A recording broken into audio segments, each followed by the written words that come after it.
আজকের এই ভিডিওটাতে আপনারা লগে আমি শেয়ার করবো মজার একটা মগজ বোনা রেসিপি। আর এটার সাথে ফ্রি হিসাবে থাকতেছে কি করে সঠিক উপায়ে আমরা মগজটা পরিষ্কার করতে পারি। বেশিরভাগ ক্ষেত্রে দেখা যায় যে আমরা বেতালের মতো মগজটারে সিদ্ধ পানির মধ্যে না এটারে সিদ্ধ করে এটার তো ময়লাটা তো পরিষ্কার হয়ই না, উল্টা আরো পুষ্টিগুণটারে নষ্ট করে লাই। আজকের ভিডিওটা না টেনে পুরোটা দেখবেন, তাইলে বুঝতে পারবেন আমি কি সহজে মগজটারে পরিষ্কার করে নিচ্ছি। আজকে আমি দুইটা গরুর মগজ নিয়ে নিয়েছি, আর এটার মধ্যে আমি গরম পানির মধ্যে এটা না ডুবাইয়া হালকা কুসুম যে গরম পানিটা আছে হাতটা ভিজানো যায় এরকম পানিটা আমি এটার মধ্যে দিয়া প্রায় 20 থেকে 30 মিনিটের মতো রাইখা দিছি। 20-30 মিনিটের পরে এটার উঠে যে একটা পর্দা থাকে সাদা পর্দা, এটার হাত দিয়ে আস্তে আস্তে টান দিলেই ফুরাটা পরিষ্কার হয়। আর এই পর্দাটার লগে কিন্তু ভেতরে যে রক্তগুলা থাকে এডিও আয়া পড়ে। আপনারা কিন্তু আর ভুল কইরাও এটারে সিদ্ধ করতে যাবেন না গরম পানির মধ্যে, তাহলে কিন্তু এটা ময়লাটা কিন্তু পরিষ্কার হয় না, রক্তটা ভিতরে জমাট বেঁধে থাকে।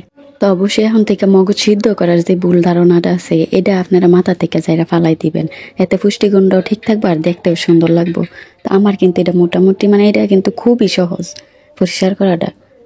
আমি সবগুলো পরিষ্কার করে দেখাই না, জাস্ট একটা পরিষ্কার করে দেখাই দিলাম। দেখেন কত সুন্দর হয়েছে, দেখতে কত ফকফকা লাগতেছে। সবগুলো মগজ পরিষ্কার করার শেষে আমি আস্তে থাকতে কিন্তু মগজটা আবার কয়েকবার পানি দিয়ে দেওয়া রয়েছে, আর এটা কিন্তু নর্মাল পানি দিয়ে দিয়েছি। ধোয়ার পরে আমি আপনারা কাটার প্রসেসটাও দেখাই দিলাম। এই যে আমি ছোট ছোট টুকরা করে কাটছি, যেহেতু আমি এটা বোনা করবো তাই আমি একটু টুকরাটা একটু বড় হয়ে রাখছি স্বাভাবিক থেকে।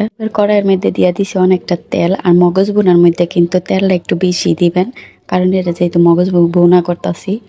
তো এরপরে আমি এর মধ্যে 1/2 কাপের মতো পেঁয়াজ দিয়ে লইছি। এটার আমি বাদামি করে বাদার পরে এটার আমি উড়াই আলাদা করে রাইখা দিছি, পরবর্তীতে রান্নার কাজে লাগামো। এরপরে এটার মধ্যে আমি দিয়ে দিছি গোটা গরম মশলা কয়েকটা, এখানে কয়েকটা লবঙ্গ, তেজপাতা, দারচিনি, আর্থিত করা এলাচটা ছিল। তারপরে আমি আবার দিয়ে দিছি 1 কাপের মতো পেঁয়াজ কুচি। পেঁয়াজটা হালকা একটু ভাজার পরে এর মধ্যে আমি 1 টেবিল চামচের মতো রসুন বাটা আর 1 টেবিল চামচের মতো আদা বাটা দিয়ে দিছি। দিয়ে এটার ভালো করে কিছুক্ষণ নাইরা সাইরা ততক্ষণ পর্যন্ত রান্না করবো যতক্ষণ এটার কাঁচা যে গন্ধটা সে না যায়। আদা রসুনের কাঁচা গন্ধটা দূরে আমি আবার সামান্য একটু হলুদ দিয়ে এটার আমি নাইরা সাইরা রান্নার মধ্যে যতটুকুনি হলুদ লাগে পরিমাণ মতো দিয়া এটার আমি নাইরা সাইরা কিছুক্ষণ রান্না করার পরে সামান্য একটু পানি দিয়ে দিছি, কারণ এখন আমি অন্যান্য মশলাগুলো দিব।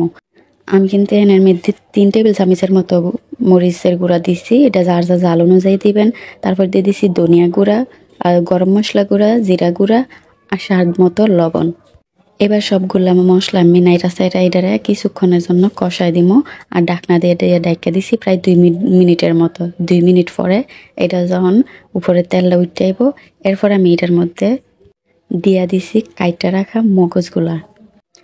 এটিরে ভালো করে নাইরা সাইরা, আর মগজটা যখন রান্না করবেন আস্তে আস্তে একটু নাড়াচাড়া করবেন, কারণ জানেন এটা একটু বেশি সফট থাকে, একের পর আবার গলা হয়ে যায় তারেকা। তাই এটার একটু আস্তে আস্তে নাড়াচাড়া করবেন। তো হ্যাঁ, নাড়াচাড়ার পরে আমি এটার আবার ঢাকনা দিয়া 5 থেকে 6 মিনিটের মতো রান্না করবো। আর এটার মাঝখানে কিন্তু একটু পর ঢাকনাটা উড়াইয়া নাইরা দিতে হইব, নাইলে কিন্তু নিচে দিয়ে আবার লাগিয়ে যাওয়ার সম্ভাবনা আছে।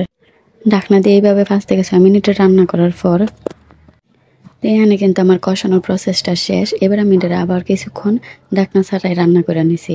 আমার যেহেতু এখানে কষানোর প্রসেসটা শেষ, এটা কিন্তু প্রায় সিদ্ধ হয়ে গেছে গা, এই কারণে আমি খুব বেশি একটা পানি দিতাম না, খুব সামান্য পরিমাণে এটার মধ্যে পানি দিয়ে আবারও এটার ঢাকনা দিয়ে 4-5 মিনিটের মতো রান্না করে নিব।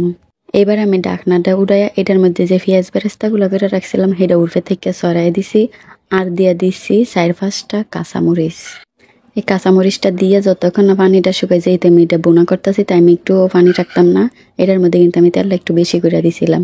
তো আমার রান্নাটা কিন্তু প্রায় শেষ। এবার আমি উঠায় গরম গরম এটা ভাতের লাগে পরিবেশন করলে যে কি একটা মজার টেস্ট আইব। আর এইভাবে মগজটা বোনা করলে যে কি পরিমাণে টেস্ট লাগে বাসায় ট্রাই না করলে বুঝতেও পারতেন না। আজকের ভিডিও এই পর্যন্তই, সবাই ভালো থাকবেন, আল্লাহ হাফেজ।